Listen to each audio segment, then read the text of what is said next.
ഒരു സ്വകാര്യ വിമാന കമ്പനിയുടെ അനാസ്ഥയിൽ പെട്ടുപോകുന്നത് നമ്മുടെ ഈ നാട്ടിലെ ജനങ്ങളാണ്. സർക്കാരിന് എന്തെങ്കിലും ചെയ്യാൻ പറ്റുന്നുണ്ടോ? ആകെ ചെയ്യാൻ പറ്റിയതെന്താ? കുറച്ച് കത്ത് അങ്ങോട്ട് അയക്കുക, വളരെ പെട്ടെന്ന് കാര്യങ്ങൾ ശരിയാക്കിക്കോണമെന്ന് പറഞ്ഞ് കണ്ണുരുട്ടുക, മീശ വിരിക്കുക എന്നുള്ളതല്ലാതെ ഇപ്പോൾ ഒരു കാര്യം ചെയ്തിരിക്കുന്നത് എന്തായാലും ഈ വിമാന നിരക്ക് ഇങ്ങനെ കൊള്ളയായിട്ട് മാറി. നേരത്തെ അലി പറഞ്ഞതുപോലെ 48,000 രൂപ 38,000 രൂപ ഏകദേശം ലണ്ടനിൽ നിന്ന് കൊച്ചിയിലേക്ക് വരുന്ന ചാർജാണ് ഡൽഹിയിൽ നിന്ന് കൊച്ചിയിലേക്ക് വരാൻ വേണ്ടിയിട്ട് കഴിഞ്ഞ ദിവസങ്ങളിൽ സ്വകാര്യ കമ്പനികൾ ഈടാക്കിയത്. അവസരം മുതലെടുക്കാൻ നമ്മുടെ സ്വകാര്യ വിമാന കമ്പനികൾ കഴിഞ്ഞിട്ടല്ലേ ഉള്ളൂ, ഉത്സവ സീസൺ അടക്കം. അതുകൊണ്ട് ഒരു പരിധി വെച്ചിട്ടുണ്ട്. പരിധി അനുസരിച്ച് 500 കിലോമീറ്റർ വരെ 500 കിലോമീറ്റർ വരെ 7,500 രൂപ വരെ മാത്രമേ ഈടാക്കാനാവൂ. എന്ന് പറഞ്ഞാൽ ഇപ്പോൾ കൊച്ചി ബാംഗ്ലൂർ റൂട്ടിൽ ഇപ്പോൾ 5,600 രൂപയാണ് ഒരു സ്വകാര്യ എയർലൈൻസ് ഈടാക്കിക്കൊണ്ടിരിക്കുന്നത്.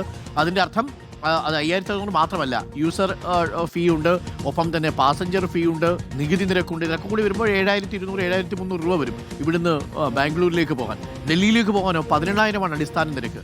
യൂസർ ഫീ അടക്കം വന്നു കഴിഞ്ഞാൽ ടാക്സ് അടക്കം വരുമ്പോൾ അത് 19,500 ആയി മാറുന്ന സാഹചര്യം ഉണ്ടാവും. നമുക്കൊരു സ്വന്തമായ എയർലൈൻസ് ഉണ്ടായിരുന്നു, എയർ ഇന്ത്യ എന്നായിരുന്നു പേര്. അത് നമ്മൾ വിറ്റു. അതിപ്പോൾ നമ്മളൊരു സ്വകാര്യ ഏജൻസിക്ക് കൊടുത്തു.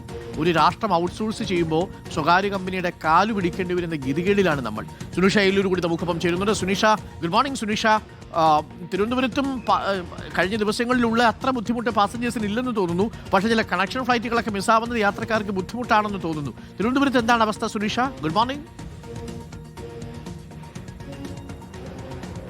Good morning Arun. അത് തന്നെയാണ്, ഇൻഡിഗോയുടെ പ്രതിസന്ധി ഏതായാലും യാത്രക്കാരെ ഇന്നും ആശങ്കയിലാക്കുന്നുണ്ട് എന്നുള്ളതാണ്. പക്ഷേ അരുൺ പറഞ്ഞതുപോലെ തിരുവനന്തപുരം എയർപോർട്ടിൽ കഴിഞ്ഞ ദിവസമൊക്കെ വലിയ തിരക്കുണ്ടായിരുന്നു. ഈ ഫ്ലൈറ്റ് റദ്ദാക്കിയെന്ന് അറിയാതെ എത്തിയ ആളുകളൊക്കെ ഉണ്ടായിരുന്നു. പക്ഷേ അത്തരത്തിലുള്ളൊരു സാഹചര്യം കുറഞ്ഞിട്ടുണ്ട് എന്നത് തന്നെയാണ് നമുക്ക് ഇവിടെ നിന്ന് മനസ്സിലാക്കാൻ കഴിയുന്നത്.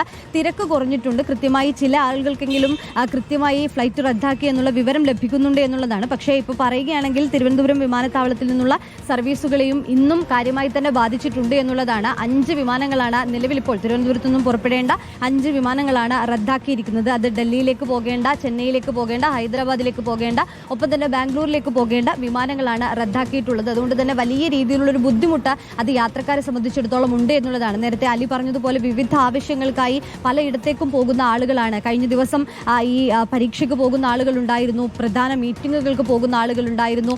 അങ്ങനെ അത്യാവശ്യ ഇടങ്ങളിലേക്ക് പോകുന്ന ആളുകളെയൊക്കെ തന്നെയും ഇത് വലിയ തോതിൽ ബാധിച്ചിട്ടുണ്ട്. ഒപ്പം തന്നെ ഈ എയർ ഇന്ത്യ പോലുള്ള മറ്റ് വിമാന കമ്പനികൾ വലിയ തോതിൽ പണം ഈ ടിക്കറ്റിന് നിരക്ക് വർദ്ധിപ്പിച്ചതോടുകൂടി അതും വലിയ ബുദ്ധിമുട്ടിലായിട്ടുണ്ട്. പക്ഷേ തിരുവനന്തപുരത്തെ സംബന്ധിച്ചിടത്തോളം ഈ 5 ഫ്ലൈറ്റുകളാണ് ഇന്ന് റദ്ദാക്കിയിട്ടുള്ളത്. പക്ഷേ വലിയ തിരക്കുകൾ ഇല്ല എന്നതാണ്, കൃത്യമായി അവർക്ക് വിവരം ലഭിച്ചിട്ടുണ്ട് എന്നുള്ളതാണ്. അത്രയെങ്കിലും ആശ്വാസം എന്നല്ല നമ്മൾ എന്താ പറയുക, യാത്രക്കാർക്ക് നേരിടുന്ന ബുദ്ധിമുട്ട്. പ്രത്യേകിച്ച് ഒരു ടൂറിസ്റ്റ് സീസണാണ്, വർഷാന്ത്യമാണ്.